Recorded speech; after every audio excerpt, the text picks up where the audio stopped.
name is Milana Hazen, Associate Executive Director of the Blue Card, the only organization in the United States with the sole mission of assisting Holocaust survivors. I welcome you to the latest episode of Stories of the Holocaust, Overcoming Historical Trauma. We're honored to have our moderator, Dr. Eva Fogelman, interview Dr. Robert Krell from Vancouver, Canada.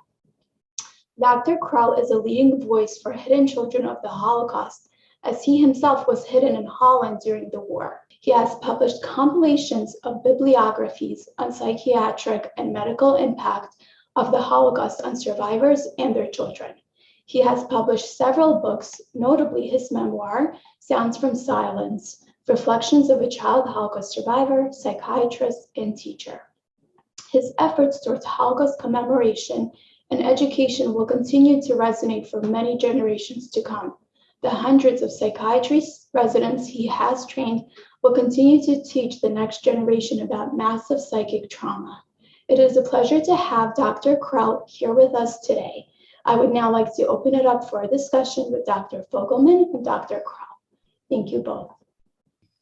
Hello, Robert. It's great to see you after quite a few years of COVID and no meetings of the World Federation of Jewish Holocaust Child Survivors and their descendants, where you are a leading voice for the Holocaust child survivors.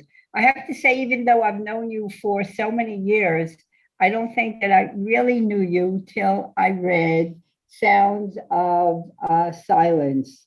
And I highly recommend it to everyone who really wants to understand what it's like to be a Holocaust child survivor who was hidden, and the challenges that one faces in overcoming this historical trauma. And I have to say that you were very, very courageous in really sharing very intimate details about your life that I think a lot of people will be able to resonate with in understanding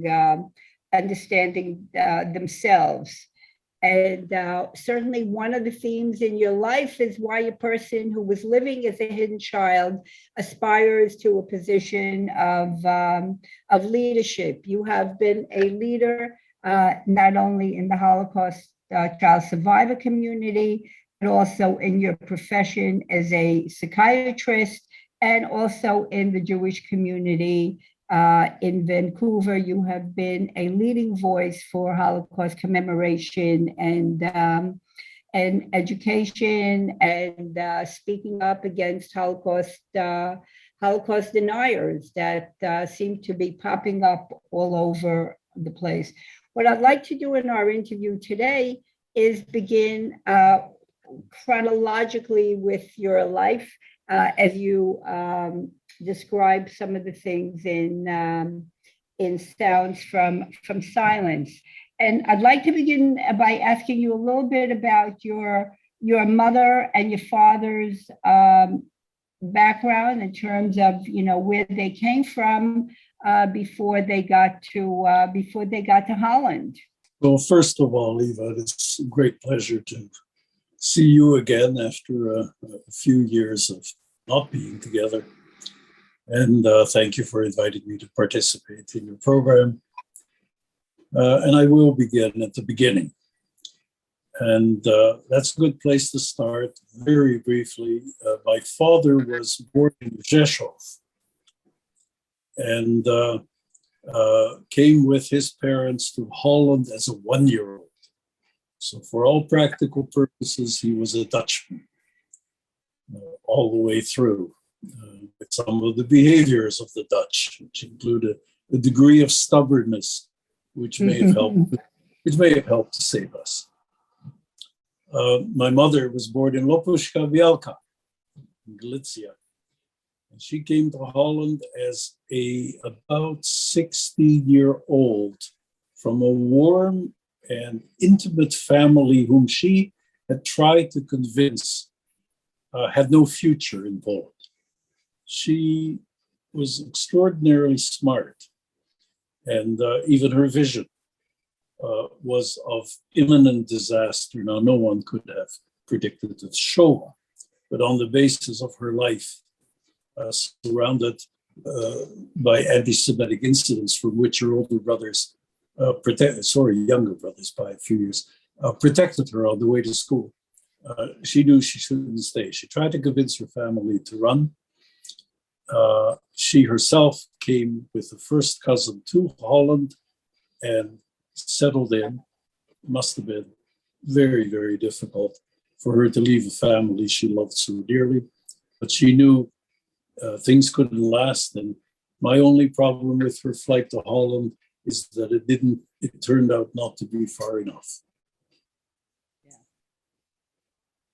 In Holland, I was born in The Hague on August 5th, 1940. Holland was occupied by the Germans on May 10th, several months before. And so I was born under German occupation. In fact, the hospital had been partially confiscated by the Gestapo. Not a great place for a Jewish baby. The occupation of Holland was a brutal one, swift, brutal. The laws applied to Jewish life were harsh almost immediately. And for the next 2 years, of course, those years that are out of my memory, were filled in by others. But during that time, Jews were forbidden to own radios or bicycles. They could not go to the beach, sit on park benches, or shop until after 4 o'clock when everything was gone. All Jews were losing their privileges, professionally and otherwise. And by 1942, on August 19th, 1942, we were to report for a gathering, like an Umschlagsplatz, a collection place of Jews in The Hague. And my father, with his stubbornness, said, I have seen my friends disappear over the past few months. The deportation started around May 1942.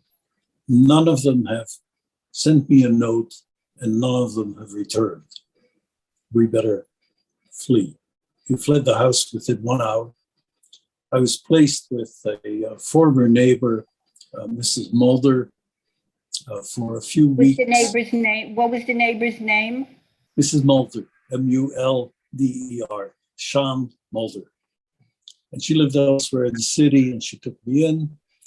And that, interestingly, is where my memory kicks in, because her son, Picha, who was about a 14-year-old or so, played with me as if I were his little brother. I felt very comfortable with him. He also banged my head during play because he had me on his shoulders and ran down some stairs, and I banged my head on the over. So is that your first memory? It's yes, and I've recounted that in the book, because in a very peculiar manner, through a patient I was seeing who was a Dutchman from a prisoner of war camp, I saw Dutch survivors of Japanese concentration camps in my practice. He happened to be a cousin of Picha Mulder. And that played itself out interestingly through this Dutchman going back home, having a visit, saying that he was being treated by Robert Krell, whereupon his cousin said, is that my little brother? I thought of him that way. And we were back in touch. Amazing, 30, 40 years later. So Mrs. Mulder couldn't keep me. A miracle happened. Do you know why she couldn't keep you? Was she afraid to have a Jewish child, particularly a boy who was circumcised? Very good question. No, she wasn't afraid at the time. She didn't know what the consequences would be. What was happening is that I believe it was her father, Opa Hall, Grandpa Hall, who was living with her, and the elder Dutch were being moved to the countryside by the Germans. Get them out of the city, get them out of the way. And they were about to be, say, transferred or deported, but within Holland, without consequences of great danger. But she knew she wouldn't be there for very long. The Mrs. Munnik, Violetta Munnik, happened by on her once yearly visit to them. They were friends. And she said, "Who's that?" And Sean Mulder said, "It's Hobie Krell. He's a little Jewish boy, and his mother looking for a hiding place for him. And we're going to be moved out. And I can't take care of him for probably just another few days." And she said, "Well, I'll take him for a couple of weeks while his mother continues to look." And with them, I stayed nearly 3 years. So I was taken in by Albert and Violetta Munnik and their 12-year-old daughter at the time. She was 10 years older than I. So when you look back, can you think about any particular motivation that they had in terms of saying they'll take you? Oh, yes, yes. Mutter, who was a truth speaker, she was incapable of lying about anything except what would secure my hiding. But as a person, I asked her later exactly that question. I said, "What did you think at the time?" She said, "You were a child in trouble. I had to do something." So she took me in, and from there on, they discovered gradually, I believe, as to the danger that they had also placed themselves in. But these were people who didn't intellectually reason things out about what was going on around them. They did things more emotionally. Totally. Yeah. Were they religious Protestants or? They were Protestants. Holland was half Catholic, half Protestant, but with no particular observance. They didn't attend church. They made no attempts to kind of Christianize me, other than the fact that I lived with them and they were, more or less secular, say.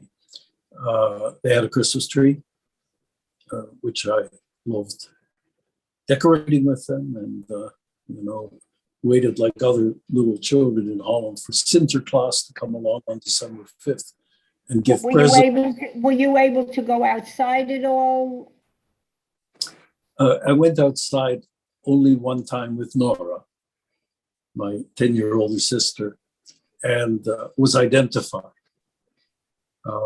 as somebody there knew Hobie Krell, even though it wasn't our neighborhood at all. Saw me, spotted me, and recognized me. She ran back home with me, told her father. Father Albert Munnik went to see that lady to ensure her silence. No, I was not out anymore. I also remember very clearly staring out the window. There was a park in front of us, but there were two problems. German soldiers in the park and Dutch Nazi traders across the street.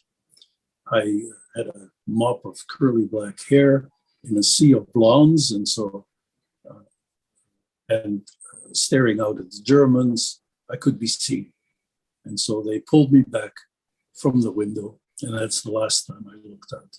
How did you spend I guess you were there from the age of 2 till the age of 5. Right, exactly. How did I spend my time? I spent my time being quiet, cooperative. Somehow or other, I knew I was in danger. Can't tell you specifically what I was picking up from the elders around me, but I knew not to complain. When I was sick, I said nothing. I did not cry. I cooperated. When my mother fed me tulip bulbs, she said, here was one of her lies in terms of my survival, to make me comfortable during my hiding. And she said, Hobie, for you, I make potatoes. I was eating the same tulip bulbs as everybody else at the table. And I said, after I finished, I said, your potatoes were fantastic. No complaints from me. So one of the hallmarks, obviously, of a hidden child is to learn to cooperate and be unlike any other little boy between 2 and 5, who are boisterous, irritating, crying, demanding, right? Everything else. That was not me. And that stayed with me throughout life at my peril, because I had no complaints then, so I never had complaints after. So when I was 46 and I had a right lower quadrant pain, and I am a physician and should know that it was my appendix, I pretended to myself it was a flu. I got my doctor to cooperate in saying, yeah, there's a lot of flu going around, and walked around with a ruptured appendix for 6 days until it put me down. So I ignored illness as a child, and I ignored illness as an adult. It's got to get really bad. When it puts me down, then I recognize it. Robert, and how often and when did your mother visit you? What do you remember from those visits? I don't remember her only visit. Apparently, January 1943, she came one time. It was at night, somehow past curfew. It woke me. She was thrilled that I woke up and recognized her and said, hello, Mom. And that was about it with respect to our contacts. It's really very, very interesting to me that Nora, my sister, a Christian sister, insisted that my mother visited me throughout the war every couple of weeks. She normalized my life after the war as having been a very good one, with which I agreed. I was the luckiest little Jewish boy in history to find myself with such a wonderful family. Okay, so she thought of my hiding as a very normal situation. Of course, I found it within the context of my ability to understand things then very abnormal. And that was confirmed after the war, how abnormal it really was, and what was taking place with respect to any contacts with my parents. The last time I saw my dad, in November, he returned back to the attic in which he was hiding, of the Oversloot family, who took him in because Jaap Oversloot, the head of the household, a very devout Christian, was his partner in their fledgling fur business. And he took him in. My dad worked in the attic, making furs that the Christian below could sell to support the families. He had 4 children at the time already, and the 5th one came later. So they managed to keep their business going while my father was in hiding. My mother was on false papers, Swiss papers, in a little apartment on Rijswijkse Weg in The Hague, and I did not see her in her little apartment, I thought, until May 4th, the day before the liberation of Holland. One day too early, as I'll tell you. The visit that I don't remember is another one where someone tried to take away my memory. So here's my memory at about age 3 or so. I'm in a baby buggy, and Nora has taken me outside and is pushing me along the streets. We enter a section of flooded water from a viaduct that had broken or some such thing. A German soldier comes walking over. I still have the tactile memory of pulling the blanket over my head to hide from him.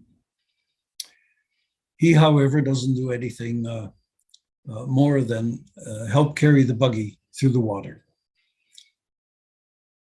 30, 40 years later, I'm sitting with Nora and I say, Nora, where were you taking me when I was in the buggy? She said, never happened, you Mitcha. Never happened, little boy. I said, what do you mean? I remember it. She says, it didn't. Who's smarter? Well, you, Nora. Who's older? You, Nora. And therefore, with her 10 years on me, tried to destroy that memory. But, what little you remember as a child, even fragments, have something to do with how you perceive yourself, your identity, your integrity, your narrative, whatever. Call it whatever it is that goes into forming us developmentally. It was a piece of me, and I fought for it. A couple of weeks later, she calls. She says, you were right. I took you in the baby buggy. I said, where were we going? She says, I was taking you to see your mother. Now, she wasn't to know the address, and that should teach everyone who listens to this. The children watch their parents and know everything that goes on around them. She knew my mom's address, hiding address. Nora, did we make it? Because after the German soldier, I don't remember what happened next. There my memory blocks out for really very good reasons. She says, yes, we made it to your mom's, and that is the day the Gestapo knocked on her door to search her apartment. And I said, what happened? She managed with her German accent that she faked as a Swiss national to turn them away, to talk about a searching. Where were we? We were under the bed, hiding. No wonder I don't remember. Very, very traumatic. How did we get back? She says, well, we went back that night after curfew, which was really dangerous. And she says, and other bad things happened that night with Germans. And has refused to this day to tell me what those were. Everybody keeps secrets. But I'm sure that one of the things that happened to you is that your body knew. Your body knew what a dangerous situation you were in. I mean, to be hiding under the bed is not a very natural kind of thing, and that's something that probably has stayed with you for a long time. And to keep quiet. And never to say anything, right? Not to cry.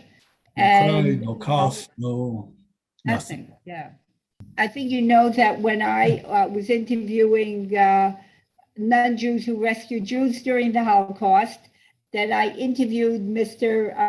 Oversloot, and I'm doing the interview and of this Dutch rescuer, and all of a sudden he says, "Do you know Robert Krell?" And I said, "Of course I do."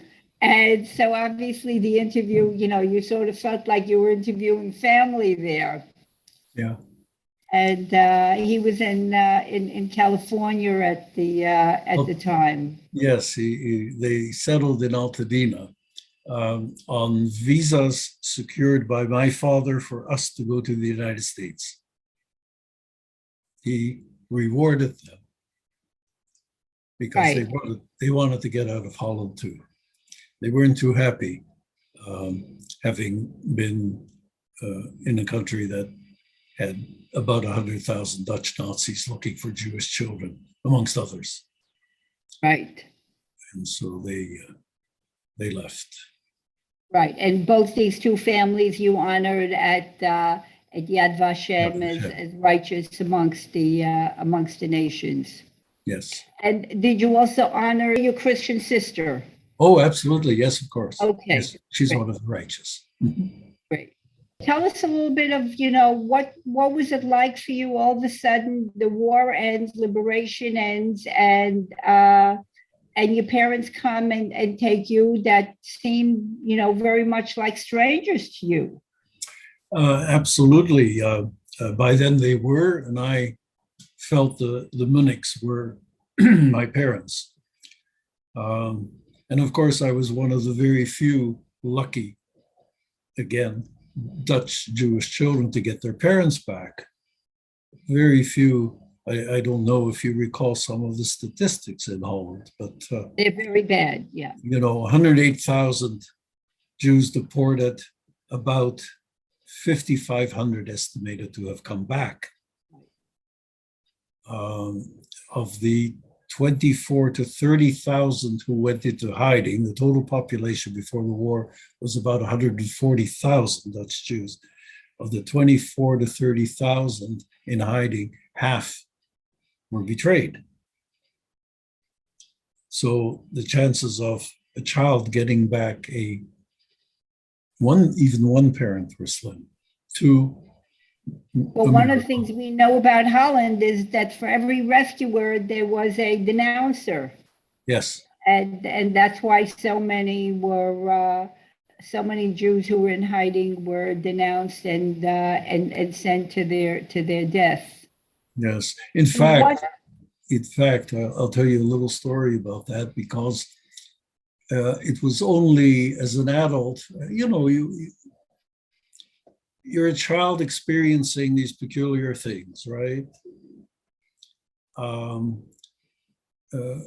that is exactly what made liberation not very liberating, because then comes the period of discovery of what really happened. One discovery didn't come until many years later, when I saw one of my fathers, my Dutch Christian father, his last surviving brother, accidentally ran into him in The Hague. I said, "Oom Jan, do you recognize me?" He says, "Robbie, of course." And then it occurred to me that all these other people knew my father's brothers and sister, moeders, family, the neighbors. The network was like perhaps 100 people who had to keep quiet. If only one fouled up in the situation, or had evil intentions, so to speak. And how did that come home to me? I come as an immigrant to Canada at age 10. At age 20, I go back for the first time to Europe. I'm so excited to see Buddha and Father. I'm at their front door, and I knock. There are 4 doors. There's stairs up to the apartments, and then there are 2 doors that go to side apartments and 2 up. I knock on the left front, eager for my moeder to answer and take me in. The neighbor's door opens. Meneer de Vries. "Robbie, is that you?" "Ja, meneer de Vries." "Come back here to see your moeder?" I said, "Yes, and I can't wait." He says, "I was very disappointed in you." I said, "Why is that?" "You never thanked me for not betraying you." Oh, gosh. Wow. It was there in the air all around. Yeah. So you were there from 1945 till you didn't come to Vancouver till 1951? 1951, right. So what was it like for you those 6 years after liberation? You went to school and One wonderful question, Eva. What was it like? It was like not wanting to be there. Okay. So life was lived differently. I could almost tell that it was different. First of all, we found a place to live. Down the street was the best school in the neighborhood. I was still 5 years old, so I was kindergarten, right? It was a Catholic church with a Catholic school. I went to Catholic school with 40 or 50 Catholic kids. There's a picture of me right beside the Mother Superior. Where would children who need care go, except by the side of the most powerful person in some place that could conceivably look after you. I'm there with my curly black hair in, again, another sea of blondes. So I'm doing Catholic school. I'm really doing well. I thought, because I was a diligent student who made no trouble of any kind, a little later, I changed my thinking to the fact that I was the most promising convert in her care, right? I was a great Catholic. We children learned to adapt to almost any situation. And my parents humored me with this because I came home with a picture of Jesus almost every day, my reward for having a good day or doing a good job. So there was a year at Catholic school. And then the awareness of all of this having happened as a Jew came through Auschwitz survivors who stopped in our living room. They knew the Krells hadn't gone. And so those few survivors that knew my family all came to the Krells. And I heard their stories in Yiddish, but no one explained to me that it wasn't German, so I refused to learn Yiddish. But my second cousin, Millie, who came back with her parents from having fled to Switzerland, she at age 9 spoke everything. She spoke French, she spoke German, she spoke Yiddish, she knew Hebrew. She translated for me, she became my translator. So we listened to all these stories. And now I knew. So at a very young age, you heard all about the killings and the persecution of the Jews. Wow. Yes, everything. Age 6. And did seven, you yourself experience any anti-Semitism with the kids in Catholic school? Not in Catholic school, not as a 5-year-old. I did as a Cub Scout in my Cub group. I must have been about age 8. I had learned to swim pretty well in grade 1, grade 2. Must have been about grade 3. Cub Scouts, we were out on an excursion of some kind at a swimming pool. Kid jumped into the deep end. I remember his name, Eddie Aardewerk. He was drowning. I jumped in after him, tried to pull him out, couldn't. He thrashed and pulled me down. The last words I hear is, "Let the Jews drown." At that point, the scoutmaster jumped in and hauled us both out of the water. So, parting words, at the moment of that incident. Yes, of course. I have heard, probably read too, there was actually more anti-Semitism in Holland after the war than before. Before the war, the attitude to, say, the Amsterdam Jews, a large, vibrant Jewish community was, well, they're Jews, but at least there are Jews. So, and in Holland, there was no record of pogroms as such. Right. And so Jews there felt fairly safe, which contributed to them not being able to believe what happened to Jews after Westerbork. Everyone knew about Westerbork, and you were commanded to collect together and be taken to Westerbork. Everyone thought in terms of slave labor, and it was going to be awful with the Germans, but survivable. No one in Holland knew of Sobibor and Auschwitz. How did your parents decide to emigrate to Vancouver? Well, it was complicated. It went like this. In 1949, they went to Israel. My father used the reason that the fur business didn't look too promising in Israel. Right.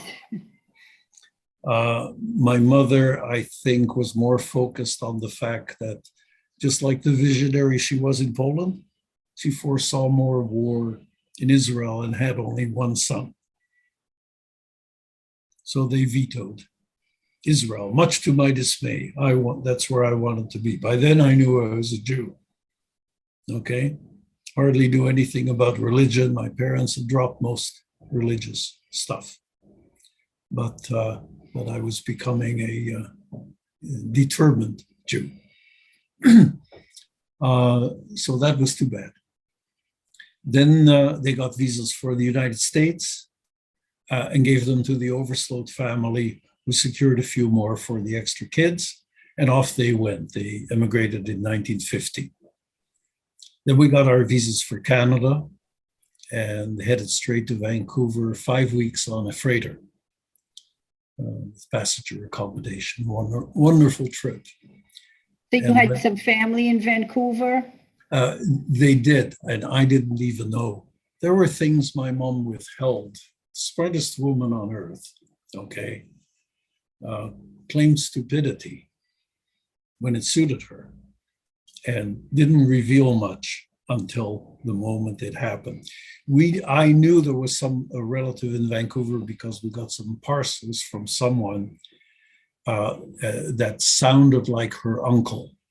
I didn't yet know familial connections and where uncles fit in. But he was in Vancouver and he had a brother. The one who sent parcels died before we came. The one who remained in Vancouver wanted nothing to do with us. Wow.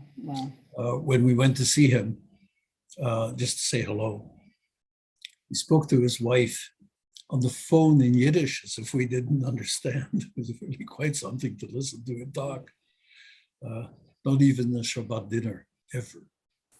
So, but they, the two uncles, did us a great favor because they pointed us to Vancouver. We wouldn't have known about Vancouver. Of course not. All Dutch Jews emigrated to Montreal and Toronto. Right. And Vancouver beats both of those by a long shot. So your parents had a very tumultuous relationship, and when children grow up in a family that the parents are fighting, very often the child feels like they're somehow responsible for the fighting. How did it affect you that your parents didn't get along? The tumultuous relationship actually emerged much later in their lives. Immediately after the war, everybody was too busy recuperating, rebuilding, and they seemed to get along pretty well and were very decent with me. I had my best friend, Millie, my second cousin. We were very close. She would travel with us when we went to Belgium or France. And things were more or less together. And my father was becoming quite a successful, quite renowned furrier to the stars. He was a little specialty boutique. It was downstairs, our living quarters on the second floor, the atelier up on the third floor, where they made the furs. And when money started to come in, they traveled. And they traveled within Holland, often with the Munnichs, and outside Holland to places like Switzerland with the Oversloots. We were all very close. And so one of the things that made it work for me was that their friendship with the Munnichs was such that I was shared between the two families. I ran between the two. When they went for a trip and I had to stay in, obviously, for my school, I'd simply pack a bag and go live with the Munnichs.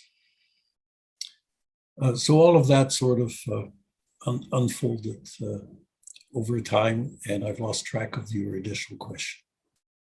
The question was your parents' relationship and how that affected you. So you said that their relationship was okay in Holland, and what happened with their relationship when they got to Vancouver? Yeah, interestingly, I don't know how this happened. Somehow, even before we emigrated, I developed the feeling not to rely on them. Not that they didn't take terrific care of me, okay? But I had that feeling that I was on my own. I better look after myself. And that may have something to do with it. Everything was so unsettled. Came to Vancouver, took one look at Vancouver and said, this is a smorgasbord of opportunity. And I was only just turning 11. But I saw it. They couldn't. After all, they were starting their third or fourth time in a third or fourth language. Yeah. Right? All I had to do was learn English. Right. And take the opportunities that I saw at hand. So I suddenly turned myself into a kid who aspired to be normal. No. Well, I would say more than normal. I mean, you became the class president. I did everything on an individual level. I couldn't have stood up in front of a class and talked about myself. My life depended on it. However, other things I did because I thought they would be somewhat normal. So within 2 weeks of going to school in around about May of 51, okay, I have the lead role in a play on Franz Schubert. How did I get selected? I had an accent and I played the piano. So all of a sudden, the shyest kid in the world is on stage, right? And I figured that was part of normality. And then I thought, no, people don't take kindly to people who play the piano and look not masculine enough. It wasn't a form of masculinity in my mind, just being a boy, I guess. So I went out, I practiced baseball until I made third base. Wow. Right? And the kids were very kind. They gave me 4 strikes for practice purposes. So, and on the soccer team, well, any Dutch kid plays soccer. So I was automatically on the soccer team. And scaringly told to kick Harry Schreiber of a team of another school. And I said, well, I don't kick other players, I kick a ball. They said, no, you got to kick Schreiber. Why? Well, because he's tough and we have to get him out of the game. 3 years later, I'm standing with Harry Schreiber. We were both thrown out of class for something. And I said, Harry, when I came to Vancouver, I was supposed to kick you. He says, good thing you didn't. We wouldn't be having this conversation. He was the toughest kid in that area of Vancouver. He was known. What I didn't know about him was he was a Polish Jewish child survivor. Wow. You must have grown up with other Holocaust child survivors in Vancouver, in Camp Habonim that you went to, but there was no talking about it at the time. There was no talking about it. That is correct. That is correct. Many years later, at age 35 in 1975, Marilyn and I lived in Jerusalem for 6 months. And I worked at Ezrat Nashim. And Ezrat Nashim outpatient department within Jerusalem was directed by Chaim Dasberg. Chaim was a Dutchman about 10 years older who was in hiding as an adolescent. Okay. We 2 psychiatrists from Holland never talked to each other about it. Wow. Only 10 years later, we were not only speaking about it, but Chaim and I went to Berlin together to meet with the group of child survivors who had stayed, Jewish children who had actually stayed in Germany. Yeah, these developments, these discoveries took time. And in fact, as you well know, the child survivor movement as such, right, did not really develop until the 80s. Right. Children of survivors, I was going to meetings in New York with children of survivors. I identified myself as second generation. Yes, you were at the first conference I organized in 1979. Right. I'm just going to take you, we have a lot to talk about, but I want to take you to, because you have a whole adult life. Who were some of your role models in college that got you to the point where you decided to go to medical school and become a psychiatrist? I'm the only Jewish boy whose Jewish mother did not tell him to become a doctor, but my Christian one did. She said that I was a Jewish child saved to help other children. Period. I don't know how much I took that to heart. Obviously, somewhere it seeped in, but my attitude to academics and stuff like that weren't conducive to getting the grades I would need for medical school. So I had no vision of medical school until I failed 2 courses in first year university. Went to a counselor and said, "What do you have to do to get into medical school?" And he said, "Well, you won't. you have everything against you. You failed first year, right?" Well, I took the courses in the summer and made them up. And I said, "I only came to ask you what the criteria are. What do you need?" And he said, "Well, over 80% average and 3 years of chemistry, et cetera, et cetera." So I decided to do it. And I did it in 3 years, pre-med. Psychiatry wasn't on the agenda. I thought I would be a GP. And during my internship, I delivered 300 babies. Told myself on the least boring profession I could imagine, having done some psychiatry on the forensic psychiatry ward of the Philadelphia General, where you only see criminals, serious heavy-duty criminals. And then I realized my background was totally different. Everybody knew I was going to be a psychiatrist. When I was 15 years old, my leader at Camp Miriam in Albany predicted it. My sociology professor, Casper Nagley, in second year university, predicted it without telling me, found out later. And I guess I was just hell-bent to be one. So, but it all came to me late. And when I applied as an intern, I was told in New York that I applied 5 years too late because they accept only people who've already had a personal psychoanalysis, etc. And I said, how could they possibly know they want to be a psychiatrist 5 years earlier, like at 16 or 17 or 18? Couldn't understand it. But I was accepted at Temple University and then belatedly, 1 day later, at Albert Einstein.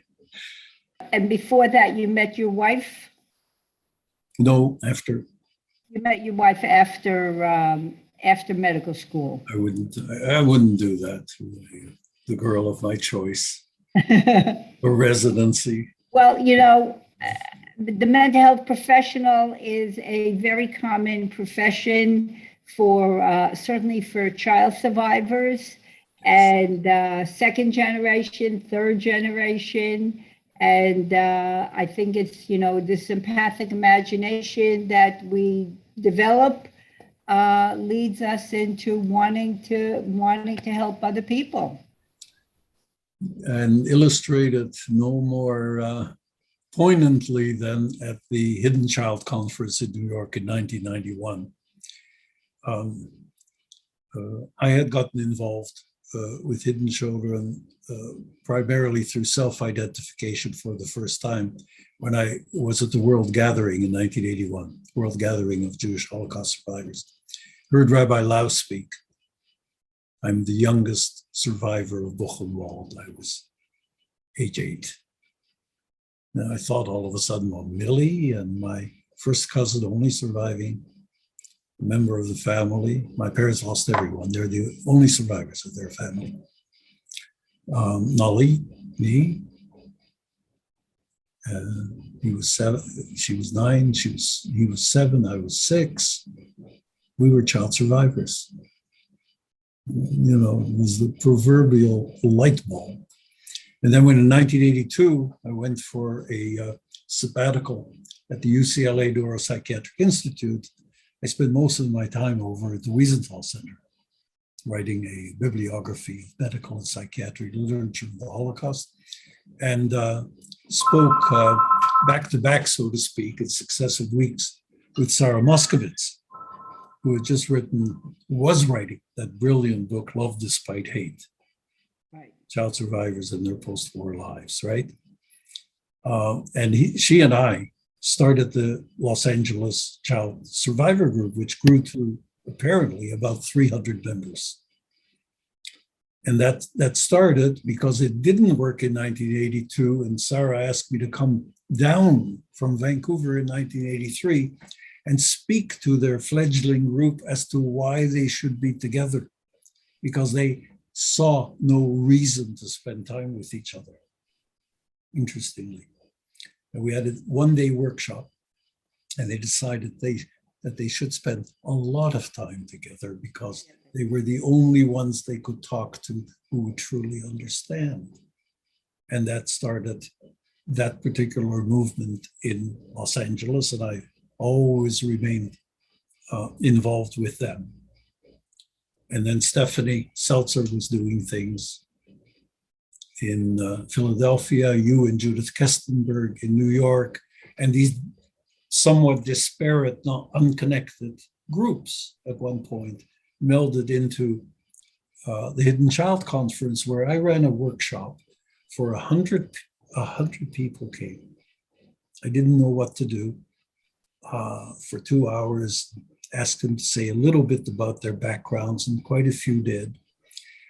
They insisted that we meet for another 2-hour session the next day. I said, okay, we'll carve out the time.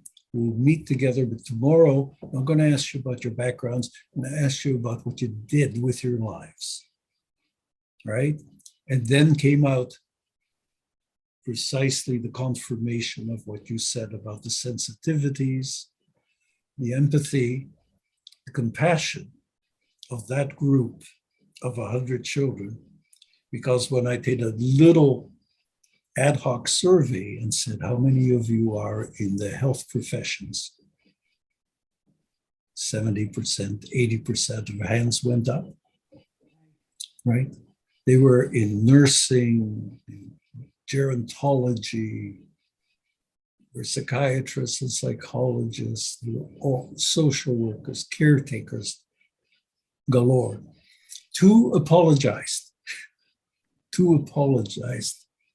One said, I'm sorry not to be a mental health professional or something like that, but I do have 2 PhDs. Right. And the man who stayed silent at the front, who I had met, I said, Irvin, maybe you want to say something about what you do. Irvin Staub, who had written about genocide, Yes. Holocaust, and the Armenians. Okay. I mean, what a group. Obviously self-selected, but to think that any one of them was doing what they were doing was mind-blowing. So in your work in Holocaust education and commemoration, you met all kinds of people, and I thought maybe you'd want to share some your Rudy, and not only did they influence you, but I think that you had a tremendous influence on them and caring and love for them, like Rudy Verba. If you want to say something about Rudy. No, I'd love to. You know, as you well know, being immersed in issues that pertain to the Shoah takes its toll. It also gives unusual rewards in that, so far as I can tell from my life involved in attending either conferences or gatherings or participating in panels, you meet the absolute finest people imaginable. I had the privilege of very good friendship with Elie Wiesel. He was capable of many friendships, and I know people knew him better and they worked in New York and were closer to him, or in Boston, but we had a wonderful, sustaining relationship from the time I met him in 1978. So he was I felt a major mentor, and I wondered why he was interested in me at all.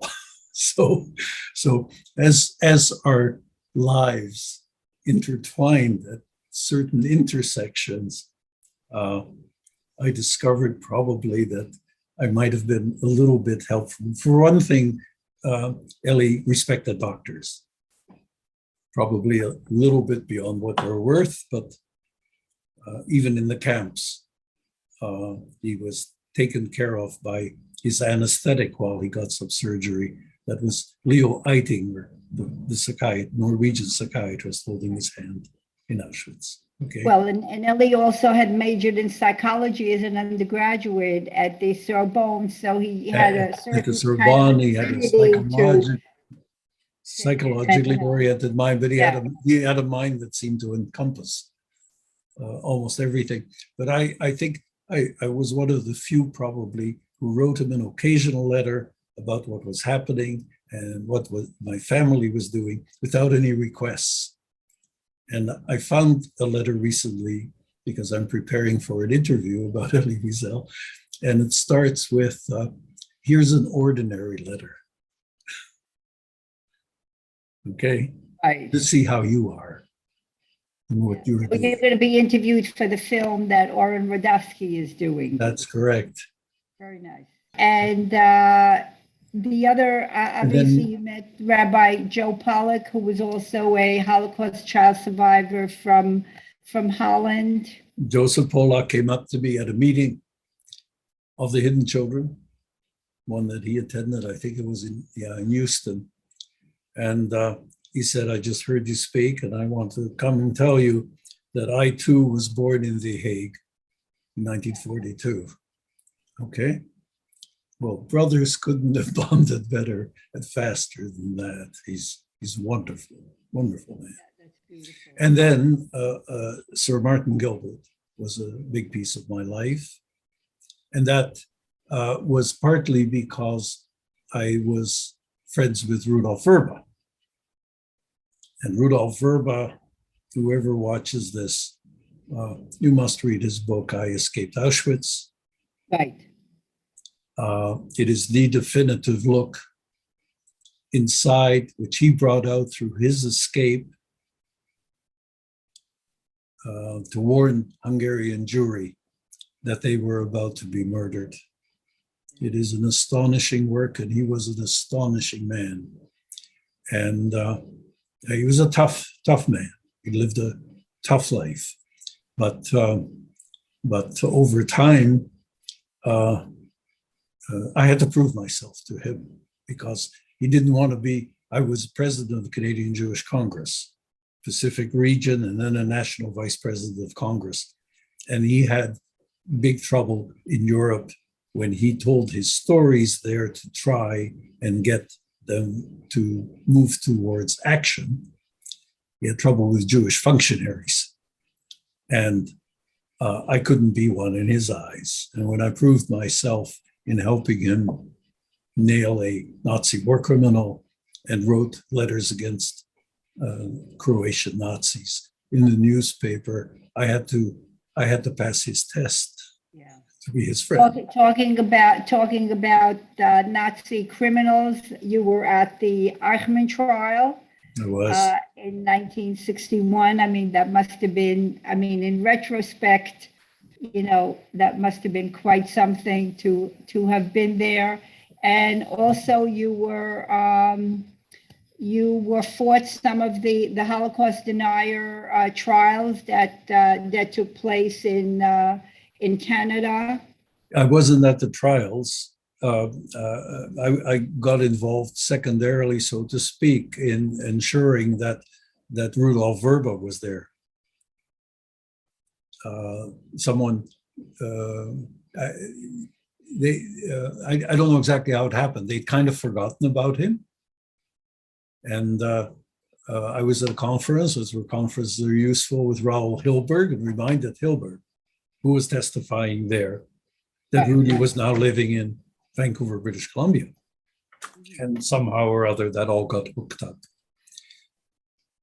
Yeah. Well, one of the things that Elie Wiesel says is that, obviously the Holocaust has no meaning, that we have to imbue our own meaning into our own lives in terms of what had happened. And your life, Robin, has really been one where you have tried to imbue a lot of meaning into your life, given your experience as a hidden child. And through that, you have enabled lots of other people to have meaning in their life. And I think it is, not only your leadership, your professional, helping other people, and is something that has helped you overcome the massive psychic trauma that you personally experienced.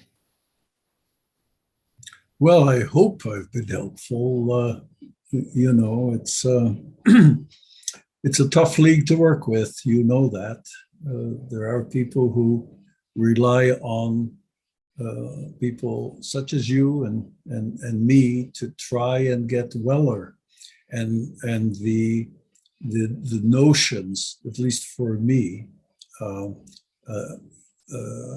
have changed about traditional psychiatry being all that helpful to the survivor as compared with participation. I think that the psychiatric profession, the mental health profession in general, has really done a tremendous disservice to not only the Jewish Holocaust survivors, but I think all survivors of other historically traumatized groups. But I think that the work that you've been doing has hopefully bringing a new generation of psychiatrists to better serve the next generation, unfortunately, of people who have been historically traumatized. Mm-hmm. Unfortunately, we have to end. There's lots more to talk about. This is a very short program for somebody who has had such a rich life. Well, appreciate it. And has enriched so many people. But I do want to end by saying that you have a wonderful wife, and you have 3 gorgeous, gorgeous daughters, and is it 9? 9 grandchildren. 9 grandchildren. Yes. And so you are a very blessed person. I am indeed. So thank you so much for being with us for the Blue Card Stories of the Holocaust, Overcoming Trauma. And I hope that people who listen to it will get inspired to find meaning in their own life from their own historical traumas.